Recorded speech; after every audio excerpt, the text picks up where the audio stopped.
My life was set to hell difficulty on birth, and like Diablo, the computer game, I want my end of days to be cloaked in a glowing, golden, divine aura that surrounds me before heaven's gates, because I was extraordinary, and because I was righteous, and because I endured.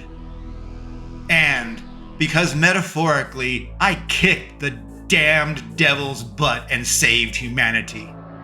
I want my legacy to be framed and basked in glowing divine golden aura glory as I stand before the gates of heaven and greet its gatekeeper, St. Peter. I know you cannot be a hero like in video games. It is more of a mind's eye fantasy. I always wanted to be a true knight for karmic justice, maybe even be a little bit of a Don Quixote.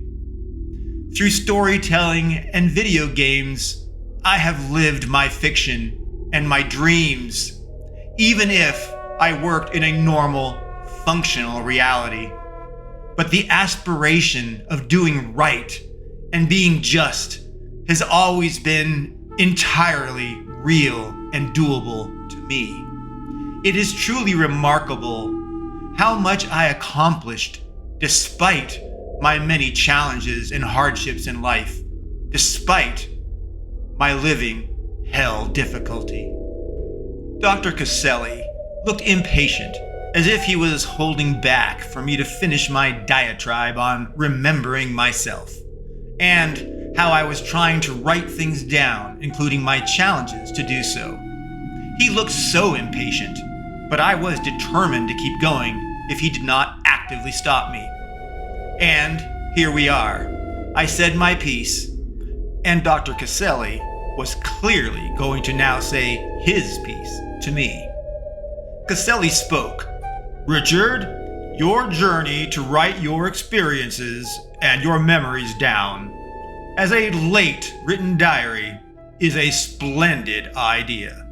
We appreciate your trying to recall and organize your thoughts so that we may efficiently parse your life and your learning.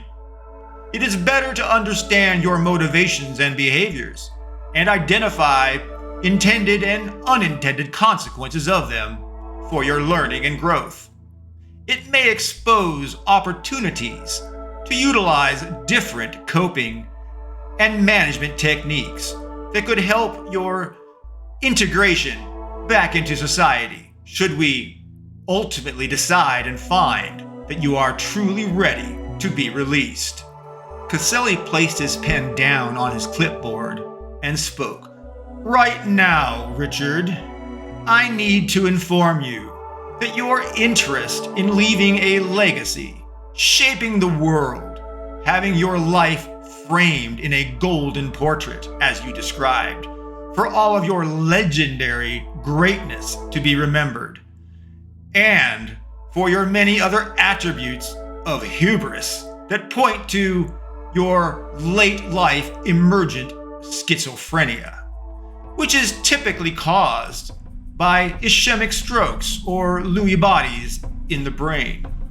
Your impressive workaholic history and behavior is consistent with bipolar disorder, with predominantly manic dominance. It is possible you had an extremely rare brain that can use bipolar extremes while masking the negative aspects. But with age and neurodegeneration, Richard, that ability of yours to suppress the bipolar negative aspects has gone now, and you are left with normal bipolar disorder. Without normal brain processes, your emotions, they will overwhelm and overload you and decompensate you. You will melt as you have described. Late life bipolar disorder is also extremely rare, but it explains some of your changed behavior over the last decade. Dr. Caselli proclaimed loudly and firmly. Combine late life emergent schizophrenia from neurodegeneration and add expressed late life bipolar disorder with a perceived life-threatening event collision. It is easy to see how someone might justify killing another person in alleged self-defense, as opposed to de-escalating the situation or leaving it entirely. Murdering someone, Richard, does not require malice. Murdering requires an intentional action that ends the life of another person. You, Richard, intentionally hit and struck a man with a tire iron that killed him. Richard, your actions, they define you as a murderer. You must embrace and accept the fact that you, Richard, are a murderer. I was seething with all this I am a murderer nonsense, but I knew if I said something to the doctor that he would just twist it and hold it against me even further. It was so hard, though, not to talk and defend myself to Dr. Caselli. Sometimes I wondered if the psychiatrist intentionally tried to rile and upset me just to see if they could discover something new. I did not like being the focal point of psychological investigations. Dr. Caselli continued, "You see, Richard, your outlook on the world has been corrupted by mental illness, likely brought on by neurodegeneration. It does not matter what caused your late life schizophrenia or bipolar disorder or any of your conditions. It does not matter if they are the result of degeneration, strokes, Lewy bodies, or simply from a late life declined ability to suppress those maladies because, he joked, of your having too much knowledge and too much wisdom. It has overflowed and melted your brain, and thus your corresponding behavior has been altered.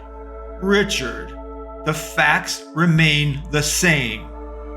You murdered a man and need to recognize that is a fact, and you must adjust your thinking, and you must modify your behavior if you hope to ever leave this hospital and return to society." Well, the good Dr. Caselli was very good at reminding me very often at how he was the gravitas, the center of everything, and how he alone controlled my future completely. While Caselli's control freak and attitude about it was overwhelmingly obvious, I had to accept it because he was in total control over my life. It sucked, but Caselli now controlled my reality. Caselli almost grinned as he stressed to me, "Your reluctance, Richard, to acknowledge that your actions were wrong in murdering a black man. It shows a total lack of remorse and a lack of understanding of the situation and your role in it. It is difficult to not conclude that you may be losing empathy as well, perhaps bordering on sociopathic disorder." I was flabbergasted. Now Caselli is saying I'm a sociopath. It felt like the good Dr. Caselli was just looking for diagnoses to treat rather than diagnosing actual real problems. Caselli was a doctor in search of problems. He was not a doctor in search of solutions. Caselli continued to speak. "Richard, all of these conditions have culminated in your suffering classic delusions of grandeur, which led to unwise choices, resulting in your falling so far that it is unclear that you will ever be able to recover and return to normal life. as you had known it. In some ways, Richard, falling to late life psychiatric disorders from neurodegeneration has made you suffer a delusional sense of greatness and of pride. That conceit has blinded you, Richard, from reason and self-awareness and critical thinking and even momentary doubt and reasoning of yourself. Simply, Richard, your pride made you think that you were infinitely righteous, and so you could do no wrong, and therefore your executive function was dormant, and following your insanity, you did what you felt like doing, not what you thought. Caselli paused. So what was I supposed to do? My mind was racing with thoughts and considerations. In discussing my memories with Caselli, it was apparent that I needed to make and state my assumptions and thinking just to keep things going. I was expected to provide the necessary background information to support any given memory in the moment that I spoke about to the psychiatrists. But should I recall more on any given topic later, the doctors were very happy for me to circle back and discuss them further. For things that were not critical information for the moment, in the moment, for the current memory that we were discussing, the doctors recommended that I just save them for a future session. I have to say, how many sessions were they expecting there to be? And so, following Dr. Caselli's guidance, throughout my memories, there will be times that I will defer some topics or ideas or even details about people or events or places to a future session. Extraneous details given at the time apparently could detract from the core of the memory that was being discussed, or it might even confuse insightful nuggets that I was supposed to draw from them. Also, if I recalled any related things from later or earlier in my life, I may bring them up out of order if it makes sense to me at the time. It was important to get the information that mattered out, however it happened, and specifically not be limited to what happened chronologically or what was being discussed at that time. I told Dr. Caselli, look, I am sure that I will have time to catch up on deferred topics and details throughout our seemingly infinite sessions. If you want to know something specific, of course, just interrupt me, speak up, and ask. I have agreed to be totally open and transparent. I want to get out of here. I am a captive audience to you, Dr. Caselli.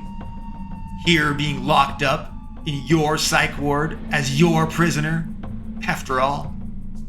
Where am I supposed to go? What am I supposed to do? I'm your prisoner.